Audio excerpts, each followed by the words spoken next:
મિત્રો, દુનિયાની સૌથી બુદ્ધિશાળી રમતમાં જે રમતનું નામ સૌથી ટોપ પર આવે છે એ રમત એટલે ચેસ. પણ તમને ખબર છે દુનિયાને આ ચેસની રમતના દર્શન કોણે કરાવ્યા? તો આપણા ભારતે કરાવ્યા. જી હા, લગભગ 1500 વર્ષ પહેલા પ્રાચીન ભારતમાં ચેસનો આવિષ્કાર થયો હતો.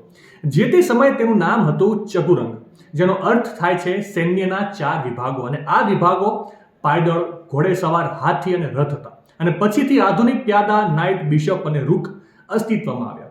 ભારતમાંથી ચેસ પશ્ચિમમાં પર્શિયા તરફ ગઈ અને આરબમાં તેને શતરંજ નામ મળ્યું.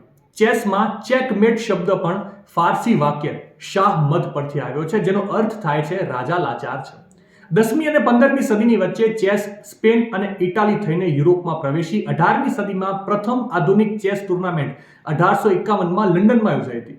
1883માં ચેસ ઘડિયાળોની શોધ થઈ હતી અને 20મી સદીમાં વર્લ્ડ ચેસ ફેડરેશનની રચના સાથે ઔપચારિક નિયમો, રેન્કિંગ અને વૈશ્વિક ટુર્નામેન્ટ અસ્તિત્વમાં આવી, જેણે ચેસનું આખું માળખું બદલી નાખ્યું.